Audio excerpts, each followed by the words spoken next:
أشهد أن لا إله إلا الله وحده لا شريك له وأشهد أن محمدا عبده ورسوله أما بعد فأعوذ بالله من الشيطان الرجيم بسم الله الرحمن الرحيم الحمد لله رب العالمين الرحمن الرحيم مالك يوم الدين إياك نعبد وإياك نستعين اهدنا الصراط المستقيم صراط الذين أنعمت عليهم غير المغضوب عليهم ولا الضالين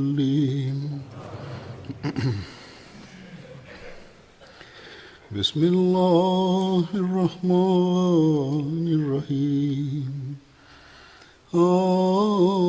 آمين تنزيل الكتاب من الله العزيز العليم غافر الذنب وقابل التوب شديد العقاب ذي الطول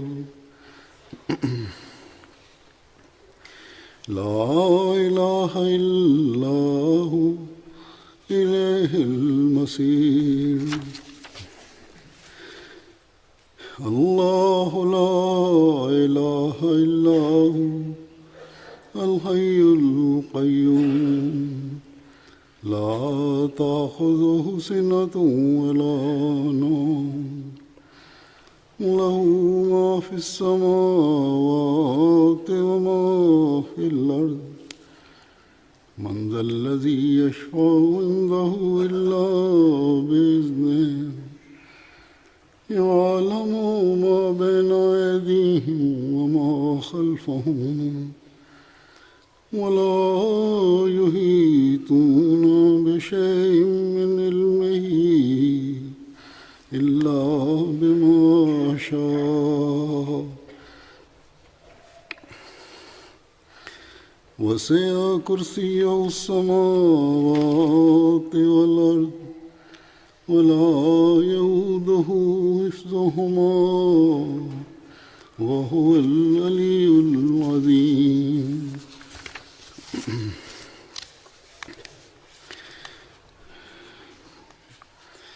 ان آیات کا ترجمہ ہے کہ اللہ کے نام کے ساتھ جو بے انتہا رحم کرنے والا، بن مانگے دینے والا، بار بار رحم کرنے والا ہے، حمید ہے، مجید ہے، صاحب حمد، صاحب مجد۔ اس کتاب کا اتارا جانا اللہ کامل غلبے والے اور کامل علم والے کی طرف سے ہے، جو گناہوں کو بخشنے والا اور توبہ قبول کرنے والا، پکڑ میں سخت اور بہت عطا اور وسعت والا ہے۔ اس کے سوا کوئی معبود نہیں، اسی کی طرف لوٹ کر جانا ہے۔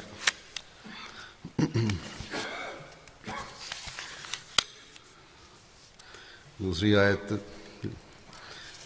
الکرسی ہے، اس کا ترجمہ ہے کہ اللہ، اس کے سوا اور کوئی معبود نہیں، ہمیشہ زندہ رہنے والا اور قائم بذات ہے، اسے نہ تو اونگ پکڑتی ہے اور نہ نیند، اسی کے لیے ہے جو آسمانوں میں ہے اور جو زمین میں ہے۔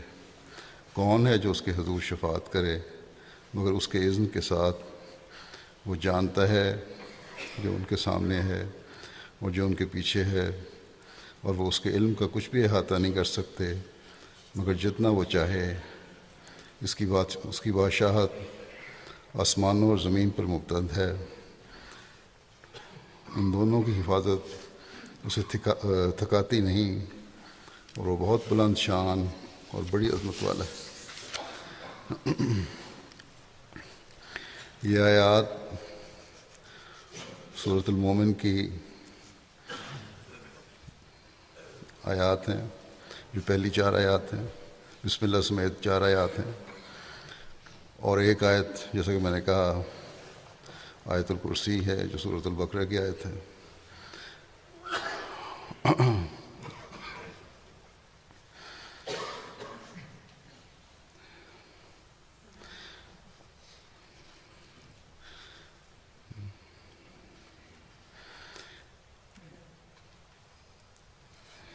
ان آیات میں اللہ تعالیٰ کی بعض صفات کا ذکر کیا گیا ہے اور اس کی شان اور عظمت بیان کی گئی ہے۔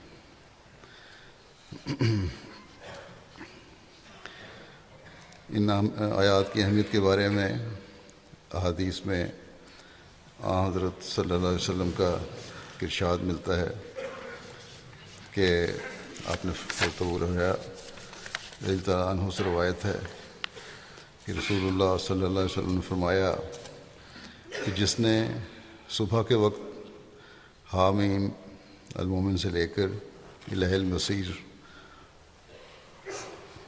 تک پڑھا اور آیت الکرسی بھی پڑھی، تو ان دونوں کے ذریعے سے اس کے شام کرنے تک کی حفاظت کی جائے گی، اور جس نے یہ دونوں شام کے وقت پڑھی تو ان کے ذریعے اس کے صبح کرنے تک حفاظت کی جائے گی۔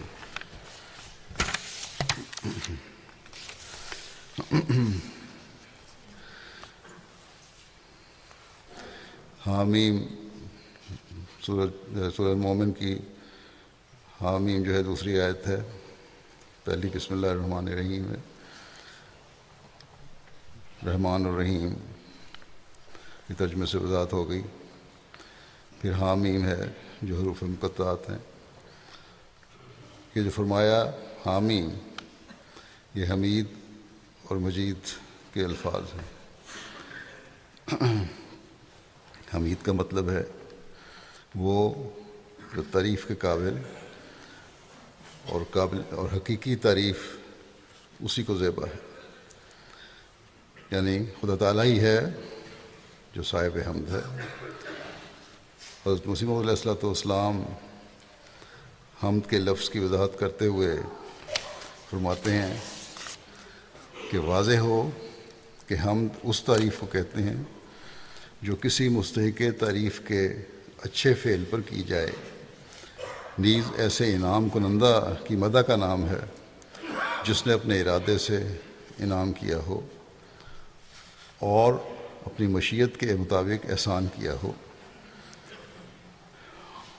حقیقت اور فرمایا اور حقیقت حمد کا محقہ ہو صرف اسی ذات کے لیے متحقق ہوتی ہے جو تمام فیوز و انوار کا مبدا ہو اور علی وجہ البصیرت کسی پر احسان کرے، نہ کہ غیر شعوری طور پر یا کسی مجبوری سے۔ حمد اسی کی جاتی ہے، حقیقی حمد کا وہی حقدار ہے جو احسان کرتا ہے مجبوری سے نہیں، کسی وجہ سے نہیں، بلکہ بے شمار احسانات کرتا چلا جاتا ہے۔ اور فرمایا کہ حمد کے یہ معنی صرف خدائے خبیر و بصیر کی ذات میں ہی پائے جاتے ہیں، اور وہی موسم ہے، اور اول و آخر میں سب احسان اسی کی طرف سے ہیں، اور سب تعریف اسی کے لیے ہے، اس دنیا میں بھی اور اس دنیا میں بھی۔ اور ہر حمد جو اس کے غیروں کے متعلق کی جائے اس کا مرجع بھی وہی ہے، یعنی اگر کسی غیر کے متعلق حمد کی جاتی ہے تو وہ جو ان کو دوسروں کو تعریف کے قابل بنایا ہے یا اس قابل بنایا کہ انہوں نے کوئی ایسا کام کیا جس کی تعریف کی جائے، تو وہ بھی اللہ تعالیٰ ہی کا فیض ہے۔ اللہ تعالیٰ ہی نے انہیں توفیق دی کہ وہ ایسا کام کریں جس سے ان کی تعریف ہو۔ حمد کے لفظ کی وضاحت فرماتے ہوئے مزید آپ نے فرمایا کہ حمد اس تعریف کو کہتے ہیں جو کسی صاحب اقتدار شریف ہستی کے اچھے کاموں پر اس کی تعظیم و تکریم کے ارادے سے زبان سے کی جائے، اور کامل ترین حمد رب جلیل سے مخصوص ہے، اور ہر قسم کی حمد کا مرجع خواہ وہ تھوڑی ہو یا زیادہ ہمارا وہ رب ہے جو گمراہوں کو ہدایت دینے والا اور ذلیل لوگوں کو عزت بخشنے والا ہے، اور وہ محمودوں کا محمود ہے، یعنی وہ ہستیاں جو خود قابل حمد ہیں، قابل تعریف ہیں، وہ سب اس کی حمد میں لگی ہوئی ہیں۔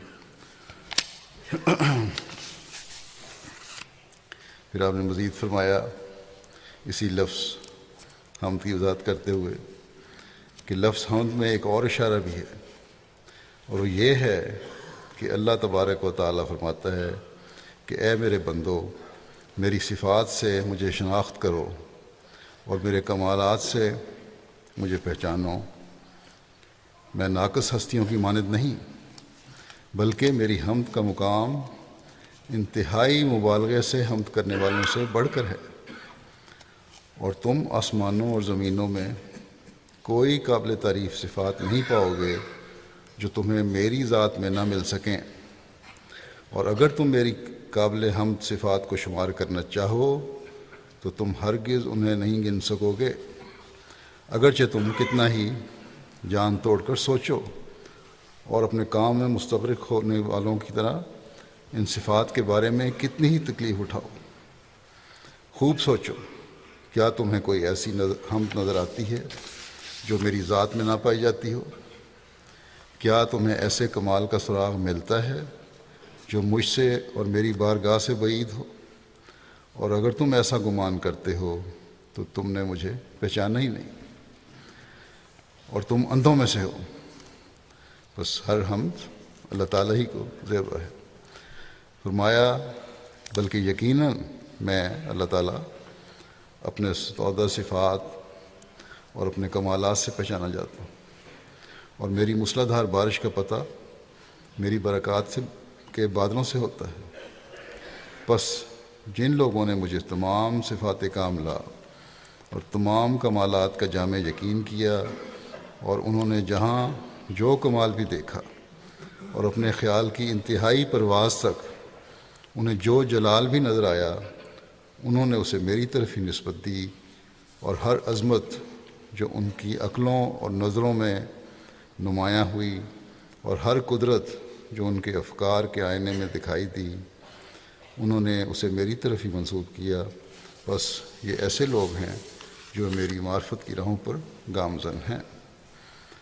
حق ان کے ساتھ ہے اور وہ کامیاب ہونے والے ہیں۔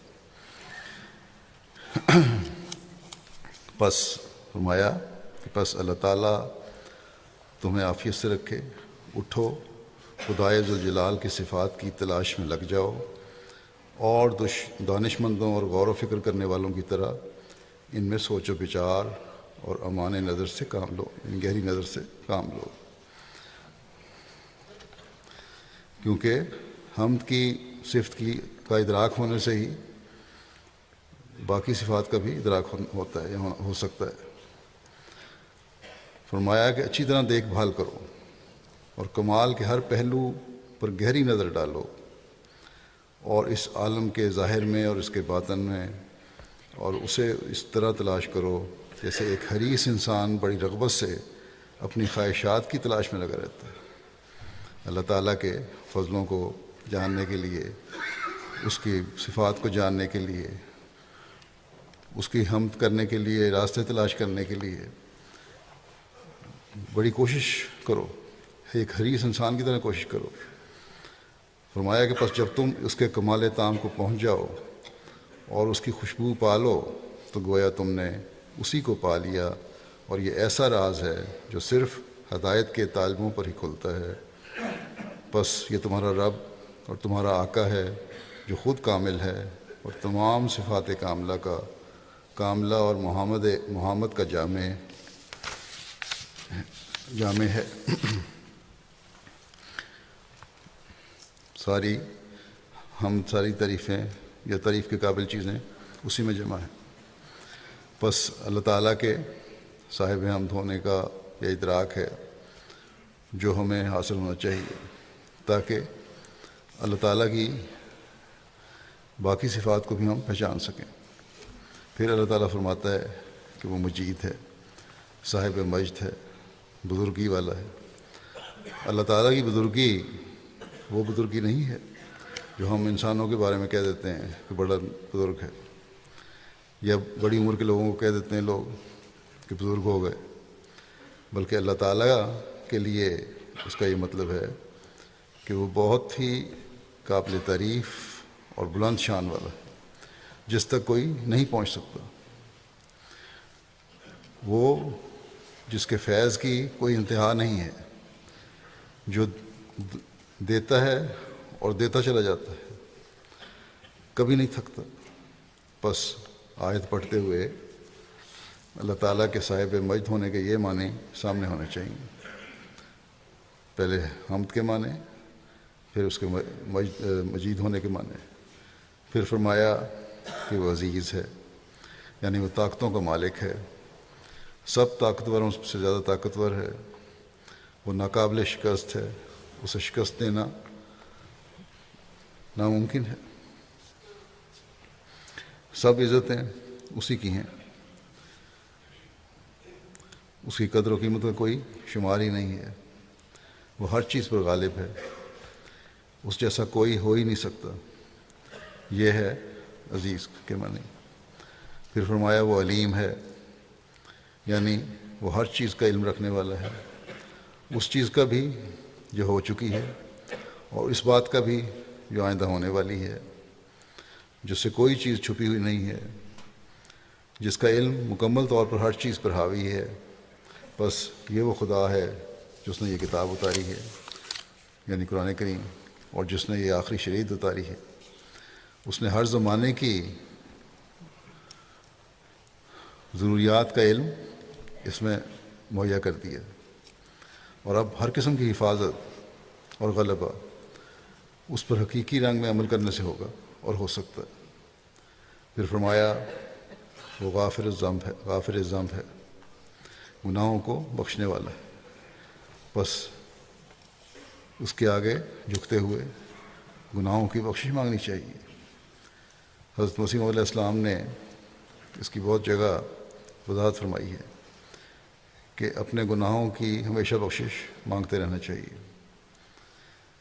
آپ نے ایک مرتبہ فرمایا کہ انسان کو جو روشنی عطا ہوتی ہے وہ عارضی ہوتی ہے، یعنی کوئی بھی دینی روحانی روشنی عطا ہے تو وہ عارضی ہے، اسے ہمیشہ اپنے ساتھ رکھنے کے لیے استغفار کی ضرورت ہوتی ہے۔ آپ نے فرمایا کہ انبیاء جو استغفار کرتے ہیں اس کی بھی یہی وجہ ہوتی ہے کہ وہ ان باتوں سے آگاہ ہوتے ہیں اور ان کو خطرہ لگا رہتا ہے کہ نور کی جو چادر ہمیں عطا کی گئی ہے ایسا نہ ہو کہ وہ چھن جاوے۔ فرمایا کہ استغفار کے یہی معنی ہوتے ہیں کہ موجودہ نور جو خدا تعالیٰ سے حاصل ہوا ہے وہ محفوظ رہے اور زیادہ اور ملے۔ اس کی تحصیل کے لیے فرمایا کہ اس کی تحصیل کے لیے، اسے حاصل کرنے کے لیے پنجگانہ نماز بھی ہے، نماز بھی اسی کا حصہ ہے، مغفرت کو حاصل کرنے کے لیے، اس نور کو حاصل کرنے کے لیے، کیونکہ نماز میں بھی انسان گناہوں سے توبہ کرتا ہے، معافی مانگتا ہے، بخشش مانگتا ہے اللہ تعالیٰ کی۔ فرمایا تاکہ ہر روز دل کھول کھول کر خدا تعالیٰ سے مانگ لیوے۔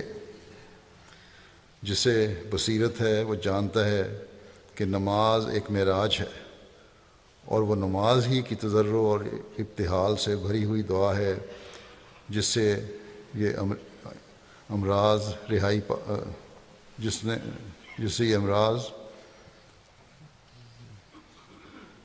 پا سکتے ہیں، جس سے یہ امراض سے رہائی پا سکتا ہے، یعنی روحانی اور جسمانی ہر قسم کے امراض کے لیے دعاؤں کی ضرورت ہے، اور دعاؤں میں استغفار کی ضرورت ہے، اور نماز بھی اسی کا حصہ ہے۔ بس جب ان آیات کے پڑھنے کا حضرت صلی اللہ علیہ وسلم نے فرمایا تو صرف پڑھنے سے کچھ نہیں ہوگا، بلکہ عملی حالت بھی پہ کرنی ہوگی، اپنی طرز توجہ رکھنی ہوگی کہ کس طرح ہم نے استغفار کرنی ہے، کس طرح ہم نے اپنی نمازوں کی حفاظت کرنی ہے تاکہ پھر ہماری بھی حفاظت ہو۔ آپ نے استغفار کی مزید وضاحت فرماتے ہوئے ایک موقع پر فرمایا کہ استغفار کے یہی معنی ہے کہ ظاہر میں کوئی گناہ سرزد نہ ہو اور گناہوں کے کرنے والی قوت ظہور میں نہ آوے، یعنی وہ گناہ جس سے سرزد ہو سکتے ہیں، جس چیز سے وہ موقع پیدا نہ ہو اور وہ طاقت ہی پیدا نہ ہو۔ فرمایا کہ انبیاء کے استغفار کی بھی یہی حقیقت ہے کہ وہ ہوتے تو معصوم ہیں، مگر وہ استغفار اس واسطے کرتے ہیں کہ تا آئندہ وہ قوت ظہور میں نہ آوے۔ اور عوام کے واسطے استغفار کے دوسرے معنی بھی لیے جائیں گے کہ جو جرائم اور گناہ ہو گئے ہیں، عام آدمی کے لیے استغفار کے معنی یہ بھی ہیں کہ جو جرائم اور گناہ ہو گئے ہیں ان کے بد نتائج سے خدا بچائے رکھے اور ان گناہوں کو معاف کر دے، اور ساتھ ہی آئندہ گناہوں سے محفوظ رکھے۔ فرمایا بہرحال یہ انسان کے لیے لازمی امر ہے وہ استغفار میں ہمیشہ مشغول رہے۔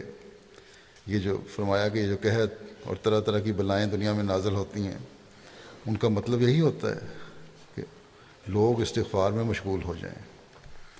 بس جب مشکلات میں انسان گرفتار ہوتا ہے یا احمدیوں پر مشکلات ہیں، جہاں دعاؤں کی طرف توجہ ہونی چاہیے، وہ استغفار کی طرف بھی توجہ ہونی چاہیے۔ فرمایا مگر استغفار کا یہ مطلب نہیں ہے کہ جو استغفر اللہ کہتے رہیں۔ اصل میں غیر ملک کی زبان کے سبب لوگوں سے حقیقت چھپی رہی ہے۔ عرب کے لوگ تو ان باتوں کو خوب سمجھتے تھے، مگر ہمارے ملک میں غیر زبان کی وجہ سے بہت سی حقیقتیں مخفی رہی ہیں۔ بہت سے لوگ ہیں جو کہتے ہیں کہ ہم نے اتنی دفعہ استغفار کیا، 100 تسبیح یا 1000 تسبیح پڑھی، مگر جو استغفار کا مطلب اور معنی پوچھو تو بس کچھ نہیں، ہکا بکا رہ جائیں گے۔ انسان کو چاہیے کہ حقیقی طور پر دل ہی دل میں معافی مانگتا رہے کہ وہ معاصی اور جرائم جو مجھ سے سرزد ہو چکے ہیں ان کی سزا نہ بھگتنی پڑے، اور آئندہ دل ہی دل میں ہر وقت خدا تعالیٰ سے مدد طلب کرتا رہے کہ آئندہ نیک کام کرنے کی توفیق دے اور معصیت سے بچائے۔ فرمایا کہ خوب یاد رکھو کہ لفظوں سے کچھ کام نہیں بنے گا، اپنی زبان میں بھی استغفار ہو سکتا ہے کہ خدا تعالیٰ پچھلے گناہوں کو معاف کرے اور آئندہ گناہوں سے محفوظ رکھے اور نیکی کی توفیق دے، اور یہی حقیقی استغفار ہے۔ کچھ ضرورت نہیں کہ یوں ہی استغفر اللہ کہتا پھرے اور دل کو خبر تک نہ ہو۔ اگر دل میں بھی استغفار سے وہ نرمی اور رقت اور جوش پیدا نہیں ہوتا اور خوف اور اللہ تعالیٰ کی خشیت پیدا نہیں ہوتی، اس وقت تک اس کا کوئی فائدہ نہیں۔ دل میں جوش پیدا ہونا چاہیے۔ فرمایا کہ یاد رکھو کہ خدا تک وہی بات پہنچتی ہے جو دل سے نکلتی ہے۔ اپنی زبان میں ہی خدا تعالیٰ سے بہت دعائیں مانگنی چاہیے، اس سے دل پر بھی اثر ہوتا ہے۔ زبان تو صرف دل کی شہادت دیتی ہے۔ اگر دل میں جوش پیدا ہو اور زبان بھی ساتھ مل جائے تو اچھی بات ہے۔ بغیر دل کے صرف زبانی دعائیں ابس ہیں، فضول ہیں۔ ہاں، دل کی دعائیں اصلی دعائیں ہوتی ہیں۔ جب قبل از وقت بلا انسان اپنے دل ہی دل میں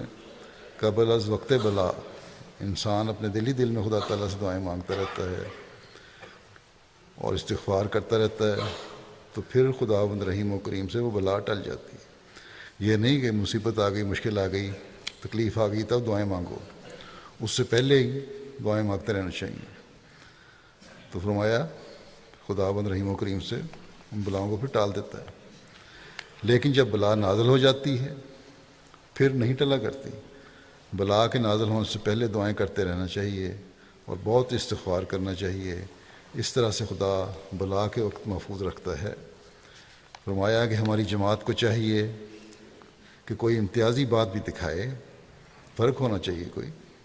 اگر کوئی شخص بیعت کر کے جاتا ہے اور کوئی امتیازی بات نہیں دکھاتا، اپنی بیوی کے ساتھ ویسا ہی سلوک ہے جیسا پہلے تھا اور اپنے عیال و اطفال سے پہلے کی طرح پیش آتا ہے، تو یہ اچھی بات نہیں۔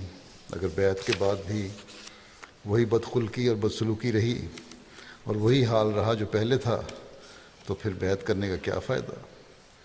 چاہیے کہ بیعت کے بعد غیروں کو بھی اور اپنے رشتہ داروں اور ہمسایوں کو بھی ایسا نمونہ بن کر دکھاوے کہ وہ بول اٹھیں کہ اب یہ وہ نہیں رہا جو پہلے تھا۔ فرمایا خوب یاد رکھو کہ صاف ہو کر عمل کرو گے تو دوسروں پر تمہارا ضرور روب پڑے گا۔ حضرت صلی اللہ علیہ وسلم کا کتنا بڑا روب تھا۔ ایک دفعہ کافروں کو شک پیدا ہوا کہ حضرت صلی اللہ علیہ وسلم بد دعا کریں گے، تو سب کافر مل کر آئے اور عرض کی کہ حضور بد دعا نہ کریں، سچے آدمی کا ضرور روب ہوتا ہے، چاہیے کہ بالکل صاف ہو کر عمل کیا جاوے اور خدا کے لیے کیا جاوے، تب ضرور تمہارا دوسروں پر بھی اثر اور روب پڑے گا۔ بس استغفار کرنے اور اس کی روح کو سمجھنے کا ادراک پیدا کرنے کی ضرورت ہے۔ ذکر اذکار دعائیں اس وقت کام آتی ہیں جب عملی حالت بھی بہتر کرنے کی کوشش ہو ساتھ ساتھ۔ لوگ کہتے ہیں کچھ چھوٹی سی دعا بتا دیں ہم پڑھتے رہیں۔ چھوٹی سی دعائیں بھی تب فائدہ دیتی ہیں جب فرائض بھی ادا ہو رہے ہوں۔ نماز پڑھیں، نمازیں بھی وقت پر ادا ہو رہی ہوں اور پابندی سے ادا ہو رہی ہوں اور ایک شوق سے ادا ہو رہی ہوں، تو تبھی ذکر بھی کام آئیں گے۔ پھر اللہ تعالیٰ کی صفت بیان فرمائی یہاں کہ وہ قابل توب ہے، توبہ قبول کرنے والا ہے۔ توبہ کے معنی ہے اپنے گناہوں کی معافی مانگتے ہوئے اللہ تعالیٰ کی طرف لوٹنا۔ بس جب انسان اس عہد کے ساتھ اللہ تعالیٰ کے حضور حاضر ہو کہ میں آئندہ سے گناہ نہیں کروں گا اور ہمیشہ گناہوں سے بچنے کی کوشش کرتا رہوں گا، تو اللہ تعالیٰ اس جذبے اور ارادے سے اپنی طرف آنے والے کی توبہ قبول کرتا ہے۔ پھر حضرت مسیح علیہ السلام نے اس مضمون کو بھی ایک جگہ اس طرح بیان فرمایا ہے، فرمایا کہ وہ دن کون سا دن ہے جو جمعہ اور عیدین سے بھی بہتر اور مبارک دن ہے؟ میں تمہیں بتاتا ہوں کہ وہ دن انسان کی توبہ کا دن ہے جو ان سب سے بہتر ہے اور ہر عید سے بڑھ کر ہے۔ کیوں؟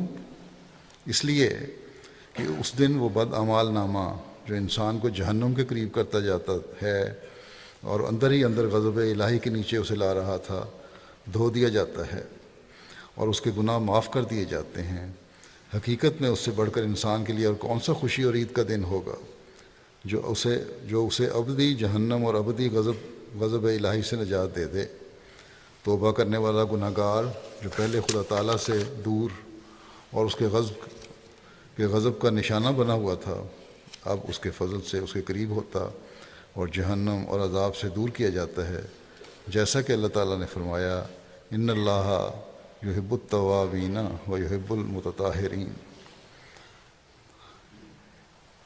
بے شک اللہ تعالیٰ توبہ قبول کرنے والوں کو دوست رکھتا ہے اور ان لوگوں سے جو پاکیزگی کے خواہاں ہیں پیار کرتا ہے۔ اس آیت سے نہ صرف یہی پایا جاتا ہے کہ اللہ تعالیٰ توبہ کرنے والوں کو اپنا محبوب بنا لیتا ہے، بلکہ یہ بھی معلوم ہوتا ہے کہ حقیقی توبہ کے ساتھ حقیقی پاکیزگی اور طہارت شرط ہے۔ حقیقی توبہ وہی ہے جس کے ساتھ حقیقی پاکیزگی بھی ہو۔ ارادہ انسان پکا کرے کہ میں نے آئندہ سے گناہ نہیں کرنا، بس یہ جب ہوگا پاکیزگی اور طہارت ہوگی تو تبھی توبہ بھی قبول ہوگی۔ فرمایا کہ ہر قسم کی نجاست اور گندگی سے الگ ہونا ضروری شرط ہے، ورنہ نری توبہ اور لفظ کے تکرار سے تو کچھ فائدہ نہیں ہے۔ بس جو دن ایسا مبارک دن ہو کہ انسان اپنی بد کرتوتوں سے توبہ کرے اور اللہ تعالیٰ کے ساتھ سچا عہد صلح باندھ لے اور اس کے احکام کے لیے اپنا سر خم کر دے، تو کیا شک ہے کہ وہ اس عذاب سے جو پوشیدہ طور پر اس کے بد عملوں کی پاداش میں تیار ہو رہا تھا بچایا جاوے گا، اور اس طرح پر وہ چیز پا لیتا ہے جس کی گویا اسے توقع اور امید ہی نہ رہی تھی۔ فرمایا کہ تم خود قیاس کر سکتے ہو کہ ایک شخص جب کسی چیز کے حاصل کرنے سے بالکل مایوس ہو گیا ہے اور نا امیدی اور یاس کی حالت میں وہ اپنے مقصود کو پا لے تو اسے کس قدر خوشی حاصل ہوگی۔ اس کا دل ایک تازہ زندگی پائے گا۔ یہی وجہ ہے کہ احادیث میں اس کا ذکر کیا گیا ہے احادیث اور کتب سابقہ سے یہی پتہ لگتا ہے کہ جب انسان گناہ کی موت سے نکل کر توبہ کے ذریعے نئی زندگی پاتا ہے تو اللہ تعالیٰ اس کی زندگی سے خوش ہوتا ہے۔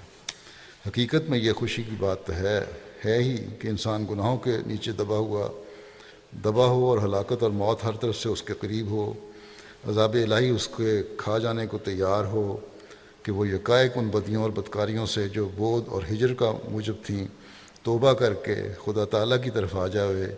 وہ وقت خدا کی خوشی کا ہوتا ہے اور آسمان پر ملائکہ بھی خوشی کرتے ہیں، کیونکہ اللہ تعالیٰ نہیں چاہتا کہ اس کا کوئی بندہ تباہ ہو اور ہلاک ہو، بلکہ وہ تو چاہتا ہے کہ اگر اس کے بندے سے کوئی غلطی اور کمزوری بھی ظاہر ہوئی ہے پھر بھی وہ توبہ کر کے امن میں داخل ہو۔ بس یاد رکھو کہ وہ دن جب انسان اپنے گناہوں سے توبہ کرتا ہے بہت ہی مبارک دن ہے اور سب ایام سے افضل ہے، کیونکہ وہ اس دن نئی زندگی پاتا ہے اور خدا تعالیٰ کے قریب کیا جاتا ہے۔ اور اس لحاظ سے یہ دن جس میں تم میں سے بہتوں نے اقرار کیا، یعنی بیعت کا دن، کہ آج اپنے تمام گناہوں سے توبہ کرتا ہوں اور آئندہ جہاں تک میری طاقت اور سمجھ ہے گناہوں سے بچتا رہوں گا، یوم توبہ ہے۔ اللہ تعالیٰ کے وعدے کے موافق میں یقین رکھتا ہوں کہ ہر ایک شخص کے جس نے دل سے توبہ کی ہے، جس نے سچے دل سے توبہ کی ہے، پچھلے گناہ بخش دیے گئے ہیں، اور وہ التائب من الذنب کمن لا ذنب لہ کہ نیچے آ گیا، گویا کہ کہہ سکتے ہیں اس نے کوئی گناہ کیا ہی نہیں۔ مگر ہاں میں پھر کہتا ہوں کہ اس کے لیے یہ شرط ہے کہ حقیقی پاکیزگی اور سچی طہارت کی طرف قدم بڑھایا جاوے، اور یہ توبہ میری لفظی توبہ ہی نہ ہو بلکہ عمل کے نیچے آ جاوے۔ یہ چھوٹی سی بات نہیں ہے کہ کسی کے گناہ بخش دیے جائیں، بلکہ ایک عظیم الشان امر ہے۔ فرمایا دیکھو، انسانوں میں اگر کوئی کسی کا ذرا سا قصور اور خطا کرے تو بعض اوقات اس کا کینہ پشتوں تک چلتا ہے۔ وہ شخص نسل بعد نسل تلاش حریف میں رہتا ہے کہ موقع ملے تو بدلہ لیا جاوے، لیکن اللہ تعالیٰ بہت ہی رحیم و کریم ہے، انسان کی طرح سخت دل نہیں جو ایک گناہ کے بدلے میں کئی نسلوں تک پیچھا نہیں چھوڑتا اور تباہ کرنا چاہتا ہے، مگر وہ رحیم کریم خدا 70 برس کے گناہوں کو ایک کلمہ سے ایک لحظہ میں بخش دیتا ہے۔ یہ مت خیال کرو کہ وہ بخشنا ایسا ہے کہ اس کا کوئی کچھ فائدہ نہیں، وہ بخشنا حقیقت میں فائدہ رساں اور نفع بخش ہے، اور اس کو وہ لوگ خوب محسوس کرتے ہیں جنہوں نے سچے دل سے توبہ کی ہو۔ بس یہ حقیقی توبہ ہے جو پھر حفاظت کے انتظام کرتی ہے۔ اگر یہ نہیں تو اللہ تعالیٰ فرماتا ہے یہ بھی یاد رکھو کہ وہ شدید العقاب بھی ہے، یعنی انسان جب اللہ تعالیٰ کے حکموں کی پرواہ نہیں کرتا تو اسے سزا بھی دیتا ہے۔ اور پھر فرمایا وہ ذی الطول ہے، وہ بہت دینے والا ہے، وہ فائدہ پہنچانے کی انتہا کر دیتا ہے۔ اس کی جو عطا ہے اس کی کوئی حد نہیں ہے، کیونکہ اس کے پاس طاقت ہے، وہ سب کچھ عطا کر سکتا ہے۔ اس کے خزانے لامحدود ہیں، کیونکہ اس کے خزانے لامحدود ہیں۔ اللہ تعالیٰ فرماتا ہے کہ میری ان صفات کو یاد رکھو تو ہمیشہ تم فیض پاتے رہو گے، جس کے علاوہ اور کوئی نہیں ہے جس کے پاس جو اتنی طاقت رکھتا ہو۔ اور ہم نے اس دنیا میں بھی اور مرنے کے بعد بھی اسی کی طرف جانا ہے۔ بس جب یہ احساس رہے گا کہ آخرکار لوٹنا خدا تعالیٰ کی طرف ہے، تو پھر نیکیاں کرنے اور اس کے حکموں پر چلنے کی طرف توجہ رہے گی، اور جب یہ حالت ہو پھر خدا تعالیٰ یقیناً حفاظت فرماتا ہے۔ پھر دوسری آیت ہے جس کی طرف حضرت صلی اللہ علیہ وسلم نے ایک موقع پر اس طرح بھی توجہ دلائی ہے، جو آیت الکرسی کے بارے میں ہے۔ حدیث میں ذکر ملتا ہے کہ حضرت ابو ہریرہ سے روایت ہے یہ کہ رسول اللہ صلی اللہ علیہ وسلم نے فرمایا کہ ہر چیز کا ایک کوہان ہوتا ہے، اور قرآن کریم کا کوہان سورہ بقرہ ہے، اور اس میں ایک ایسی آیت ہے جو قرآن کریم کی سب آیتوں کی سردار ہے، اور وہ آیت الکرسی ہے۔ اس کی وضاحت میں حضرت مسیح علیہ السلام فرماتے ہیں کہ اللہ لا الہ الا هو الحی القیوم، یعنی وہ خدا وہی خدا ہے، اس کے سوا کوئی نہیں، وہی ہر ایک جان کی جان ہے اور ہر ایک وجود کا سہارا ہے۔ اس آیت کے لفظی معنی یہ ہیں کہ زندہ وہی خدا ہے اور قائم بالذات وہی خدا ہے، بس جب کہ وہی ایک زندہ ہے اور وہی ایک قائم بالذات ہے تو اس سے صاف بات ظاہر ہے کہ ہر ایک شخص جو اس کے سوا زندہ نظر آتا ہے وہ اسی کی زندگی سے زندہ ہے، اور ہر ایک جو زمین یا آسمان میں قائم ہے وہ اسی کی ذات سے قائم ہے۔ پھر مزید وضاحت فرماتے ہوئے ہم نے فرمایا کہ جاننا چاہیے کہ اللہ تعالیٰ کے قرآن شریف نے 2 نام پیش کیے ہیں، الحی اور القیوم۔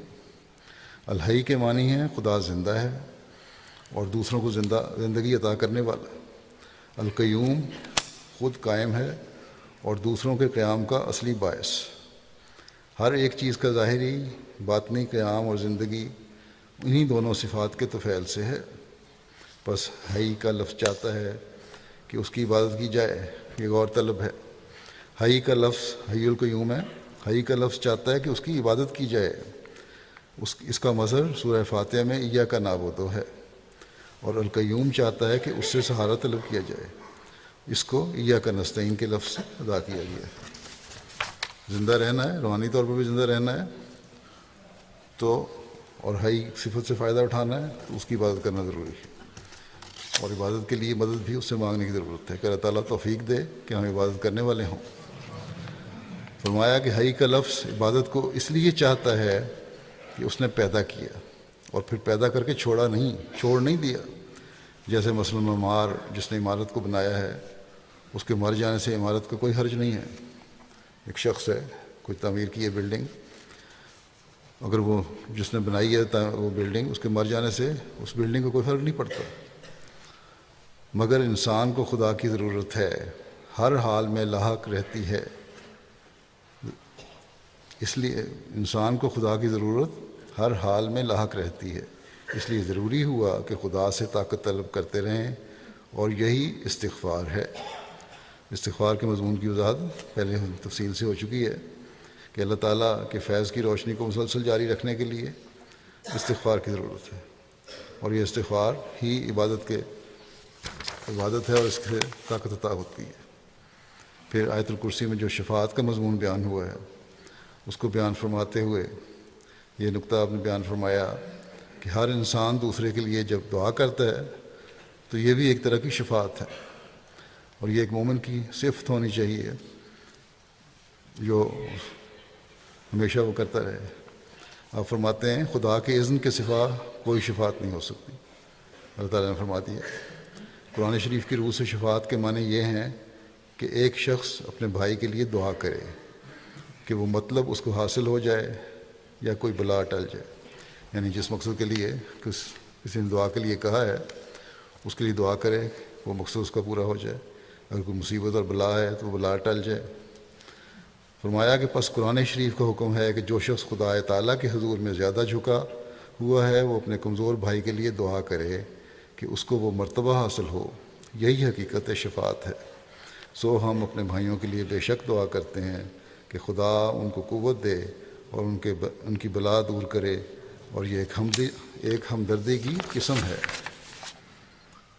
پھر آپ نے فرمایا کہ چونکہ تمام انسان ایک جسم کی طرح ہیں، اس لیے خدا تعالیٰ نے ہمیں بار بار سکھلایا ہے کہ اگرچہ شفاعت کو قبول کرنا اس کا کام ہے، مگر تم اپنے بھائیوں کی شفاعت میں یعنی ان کے لیے دعا کرنے میں لگے رہو، اور شفاعت سے یعنی ہمدردی کی دعا سے باز نہ رہو کہ تمہارا ایک دوسرے پر حق ہے۔ ایک دوسرے کے لیے دعا کرنا ایک دوسرے پر حق ہے۔ اصل میں شفاعت کا لفظ شفا سے لیا گیا ہے، اور شفا جفت کو کہتے ہیں جو طاق کی ضد ہے۔ پس انسان کو اس وقت شفیع کہا جاتا ہے جب کہ وہ کمال ہمدردی سے دوسرے کا جفت ہو کر اس میں فنا ہو جاتا ہے، اور دوسرے کے لیے ایسی ہی عافیت مانگتا ہے جیسا کہ اپنے نفس کے لیے۔ اور یاد رہے کہ کسی شخص کا دین کامل نہیں ہو سکتا جب تک کہ شفاعت کے رنگ میں ہمدردی اس میں پیدا نہ ہو، انتہائی ہمدردی ہونی چاہیے ایک دوسرے کے لیے، بلکہ فرمایا بلکہ دین کے دو ہی کامل حصے ہیں، ایک خدا سے محبت کرنا اور ایک بنی نوع سے اس قدر محبت کرنا کہ ان کی مصیبت کو اپنی مصیبت سمجھ لینا اور ان کے لیے دعا کرنا، جس کو دوسرے لفظوں میں شفاعت کہتے ہیں۔ یہ ایک نقطہ ہے جسے آیت الکرسی پڑھتے وقت ہم سامنے رکھیں تو بنی نوع انسان کے لیے ہمدردی کے لیے جذبات بڑھیں گے۔ حضرت صلی اللہ علیہ وسلم نے جب یہ پڑھنے کی تلقین فرمائی ہمیں، تو اس میں ایمان لانے والوں کے آپس میں کے ہمدردی کے تعلقات قائم کرنے کے لیے بالخصوص ارشاد ہے، اور بنی نوع انسان کے لیے بالعموم توجہ دلائی کہ ہر ایک کے لیے ہمدردی کا جذبہ تمہارے دل میں ہونا چاہیے۔ لیکن بدقسمتی ہے کہ مسلمان آج کل آپس میں ہی ایک دوسرے کے خون کے پیاسے، اور دعویٰ یہ ہے کہ ہم قرآن اور حدیث پر عمل کرنے والے ہیں۔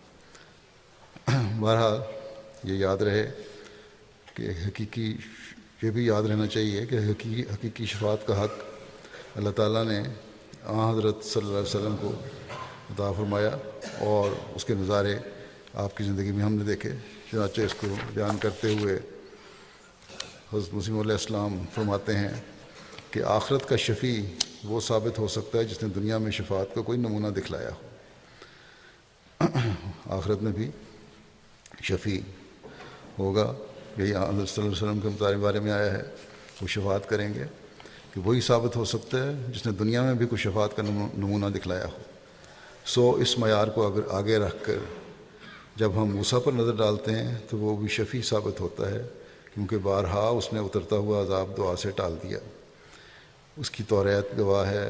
اسی طرح جب ہم حضرت محمد مصطفیٰ صلی اللہ علیہ وسلم پر نظر ڈالتے ہیں تو آپ کا شفیع ہونا اجلا بدیہات معلوم ہوتا ہے، یعنی بہت واضح اور صاف طور پر روشن طور پر نظر آتا ہے، کیونکہ آپ کی شفاعت کا یہ اثر تھا کہ آپ نے غریب صحابہ کو تخت پر بٹھا دیا، اور آپ کی شفاعت کا یہ اثر تھا کہ وہ لوگ باوجود اس کے کہ بت پرستی اور شرک میں نشو و نما پایا تھا، ایسے معاہد ہو گئے جن کی نظیر کسی زمانے میں نہیں ملتی۔ اور پھر آپ کی شفاعت کا ہی اثر ہے کہ اب تک آپ کی پیروی کرنے والے خدا کا سچا الہام پاتے ہیں، خدا ان سے ہم کلام ہوتا ہے، مگر مسیح ابن مریم نے یہ تمام ثبوت کیوں کر اور کہاں سے مل سکتے ہیں؟ فرمایا کہ ہمارے سید و مولا محمد مصطفیٰ صلی اللہ علیہ وسلم کی شفاعت پر اس سے بڑھ کر اور زبردست شہادت کیا ہوگی کہ ہم اس جناب کے واسطے سے جو کچھ خدا سے پاتے ہیں ہمارے دشمن وہ نہیں پا سکتے۔ اگر ہمارے مخالف اس امتحان کی طرف آویں تو چند روز میں فیصلہ ہو سکتا ہے۔ پھر آیت الکرسی کے آخر میں جو دو صفات بیان کی گئی ہیں اللہ تعالیٰ کی، یعنی علی انتہائی بلند شان والا، اور اس سے بلند کسی کی شان نہیں، وہی زمین و آسمان کا مالک ہے اور وہ عظیم ہے، اس کی عظمت اور بڑائی اور بلند شان کا وہ مقام ہے جس تک کوئی نہیں پہنچ سکتا۔ اس کی بلند شان ہر چیز کا احاطہ کیے ہوئے ہے، کوئی چیز اس کے دائرے اور احاطے سے باہر نہیں ہے۔ یہ بلند شان ہے اس کی علی ہونا، اور وہ عظیم ہونا یہ معنی ہے اس کی عظمت اور بڑائی اور بلند شان کا مقام ہے جس تک کوئی پہنچ سکتا ہے، یہ معنی ہے عظیم ہونے کے۔ اور عظیم ہونے کے یہ بھی معنی ہے کہ ہر چیز کے احاطہ کیے ہوئے ہیں، کوئی چیز اس کے دائرے اور احاطے سے باہر نہیں ہے، یہ ہے اس کی عظمت اور بلندی۔ اس آیت کے آخری حصے کی وضاحت فرماتے ہوئے حضرت مسیح علیہ السلام فرماتے ہیں کہ خدا تعالیٰ کی کرسی کے بارے میں یہ آیت ہے کہ وسع کرسیہ السماوات والارض ولا یؤودہ حفظہما وہو العلی العظیم،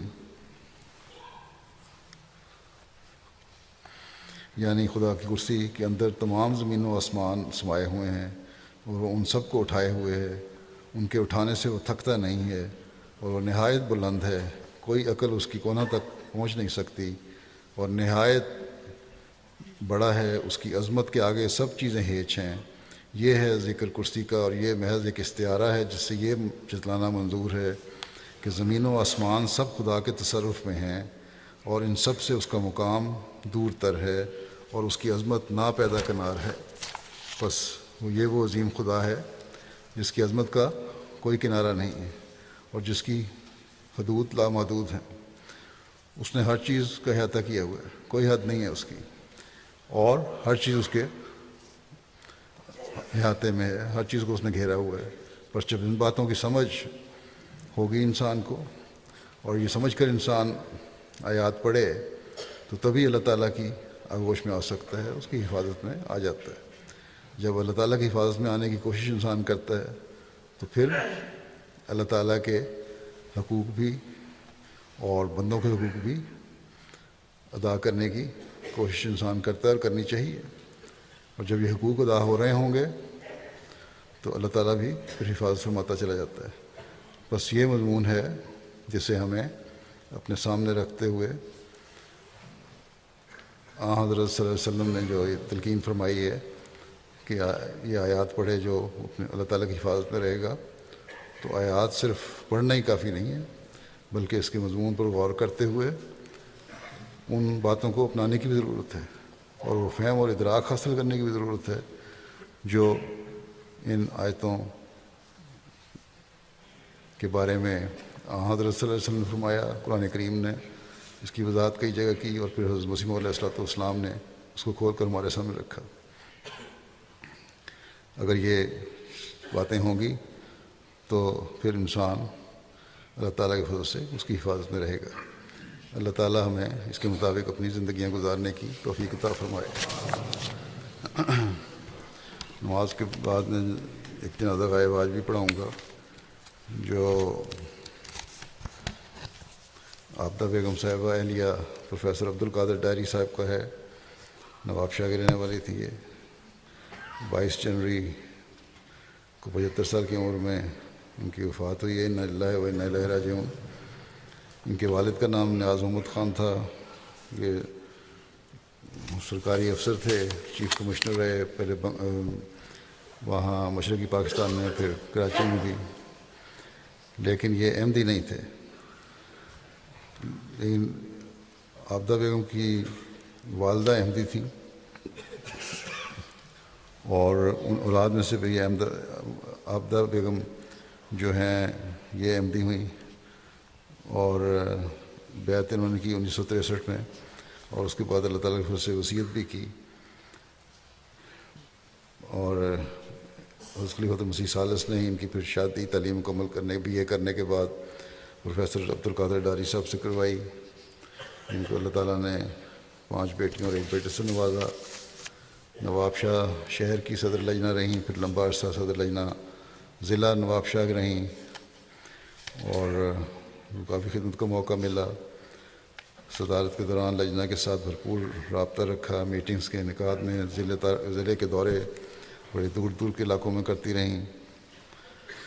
گو متوول گھرانے سے تعلق تھا، لیکن خود انتہائی سادہ مزاج تھیں، کمزوروں اور غریبوں اور کی مدد کرتیں، اور کمزور غریب احمدی گھرانے جو تھے ان میں ضرور جایا کرتی تھیں۔ تبلیغ کا بڑا شوق تھا ان کو۔ نواب شاہ سے انہوں نے تقریباً کوئی 17 عورتوں کو تبلیغ کر کے بیعت کروائی۔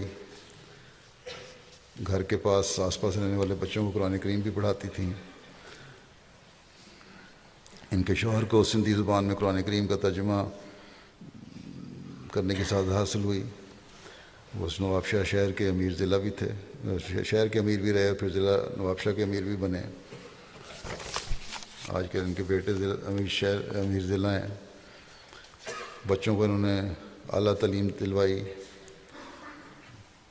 انتہائی عبادت گزار، نڈر، بہادر، انتہائی صابر و شاکر، سادہ طبیعت کی مالک تھیں، فدائی اور باوفا خاتون تھیں۔ جماعت اور خلافت کے ساتھ انتہائی محبت اور عقیدت کا تعلق تھا۔ ان کے بیٹے لکھتے ہیں کہ خلیفۃ المسیح کی رہنمائی ہر کام میں حاصل کرنے کی کوشش کرتی ہیں، یہاں تک کہ 2 سال قبل ان کو شدید بیمار ہو گئیں، اور ٹانگ میں ایسا زخم تھا شوگر کی وجہ سے بڑی ٹانگ کاٹنے کی ضرورت تھی. تو انہوں نے کہا جب تک خلیفہ وقت سے اجازت نہیں ملے گی میں آپریشن نہیں کرواؤں گی. اور کئی دن اس انتظار میں رہیں اور جب تک اجازت یہاں سے انہوں نے مجھ سے لے نہیں لی, ٹانگ نہیں کٹوائی, اس کے بعد انہوں نے کہا آپ شک جو مرضی کرو. اور اللہ تعالیٰ کے فضل سے بیعت کے بعد باوجود عورت ہونے کے ان کی ثابت قدمی کا یہ حال تھا کہ یہ اور ان کی والدہ احمدی تھیں. تو والدہ کی وفات کے بعد ان کے بھائیوں نے کہیں کسی کے پرستان نے غیر احمدیوں کی ان کی تدفین کروا دی. والدہ موسیہ تھیں چونکہ انہوں نے بھائیوں کے دباؤ کے باوجود وہاں سے نکلوا کر نعش پھر اپنی والدہ کو ربوہ لے کر آئیں, نعش ان کی اور بشتی مقرر میں تدفین کروائی. اللہ کے فضل سے حکمت سے کام کرنے والی تھیں, ہر معاملے میں قادیان اور یو کے جلسے میں باقاعدہ شامل ہوتی تھیں. حضرت مسیح رابع نے ان کے بارے میں ان کے بیٹے کو کہا ایک دفعہ کہ تمہیں پتہ ہے کہ تمہاری والدہ احمدیت کے لیے ایک ننگی تلوار ہے. 85 میں جب آرڈیننس کے بعد کلمہ مٹایا جا رہا تھا تو یہ کلمے سے محبت کا ثبوت انہوں نے اس طرح دیا کہ سیڑھی لگا کر جب جماعت کو کہا گیا کہ اپنے گھروں میں کلمہ لکھیں تو خود ٹینکی پر چڑھ کر اپنے ہاتھ سے کلمہ لکھوایا.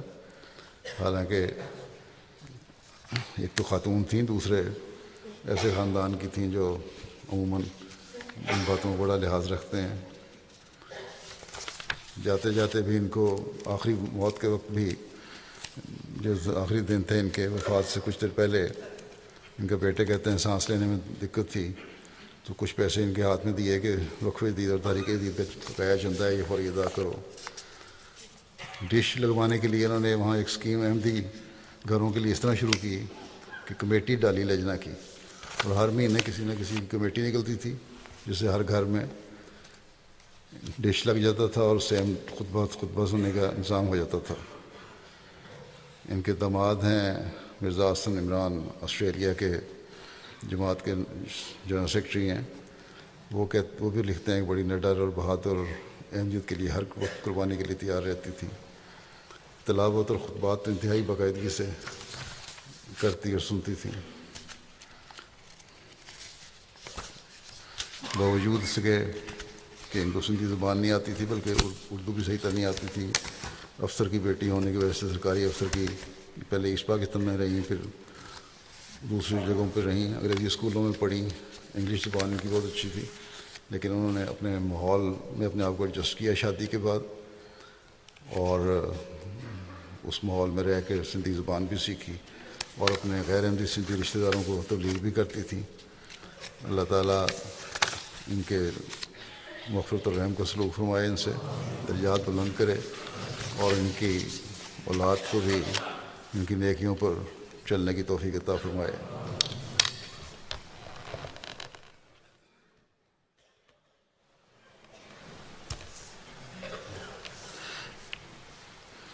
الحمد لله نحمده ونستعينه ونستغفره ونؤمن به ونتوكل عليه ونعوذ بالله من شرور أنفسنا ومن سيئات أعمالنا.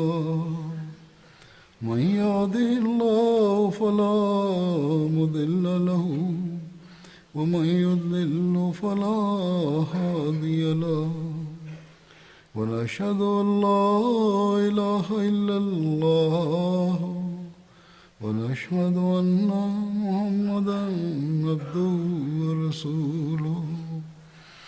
عباد الله رحمكم الله إن الله يأمر بالعدل والإحسان وإيتاء ذي القربى وينهى عن الفحشاء والمنكر والبغي يعظكم لعلكم تذكرون.